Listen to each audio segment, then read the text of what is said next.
البداية رمضان مبارك سعيد لجميع المغاربة، وأشكر قناة صحتك في رمضان على تمكيني من إعطاء بعض نصائح مهمة للمرأة الحامل في شهر رمضان، وذلك من أجل صحتها وصحة جنينها.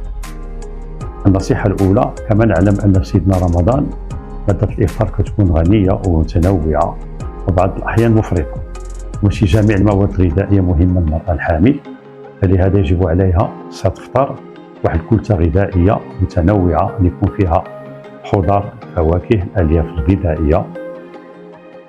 الغذائية وبروتينات اللي كتكون في الأسماك واللحوم البيضاء والبيض، وكذلك لا ننسى الفواكه الجافة. النصيحة الثانية: أنصح المرأة الحامل بشرب الماء. تشرب الماء بزاف، لحقاش الماء مهم للمرأة الحامل، لحقاش المرأة الحامل كتعيش واحد الجفاف وخصها تشرب الماء بزاف، خاصة ملي يكون الجو حار أو الجو سخون.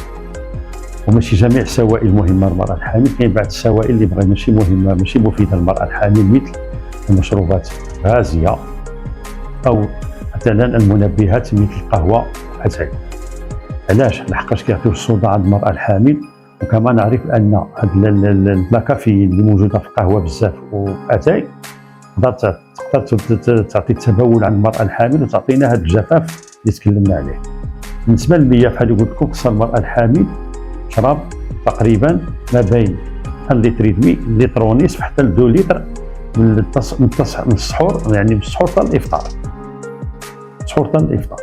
النصيحة الثالثة: يجب على المرأة الحامل أن تقوم بتفرقة الكتلة الغذائية ديالها على طريقة وجبات صغيرة، وذلك لتجنب بعض المشاكل الجهاز الهضمي اللي كتكون كثيرة عند المرأة الحامل.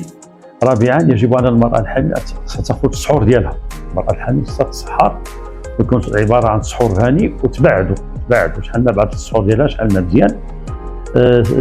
خامسا: يجب على المرأة الحامل بالنسبة للشقة، يعني الأعمال الفيزيائية، خصها تنقص منهم داخل وخارج المنزل، خاصة ملي يكون الجو حار بزاف، خصها تنقص منهم.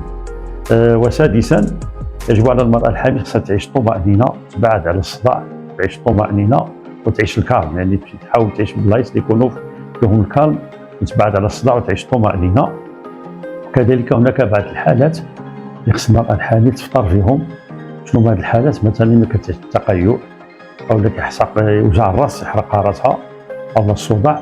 وكاين بعض الحالات اللي خصها تمشي عند الطبيب بحاله استعجاليه او المستعجله، ملي كيوقع لها اغماء، يعني يغمي عليها، او فقدان الوعي.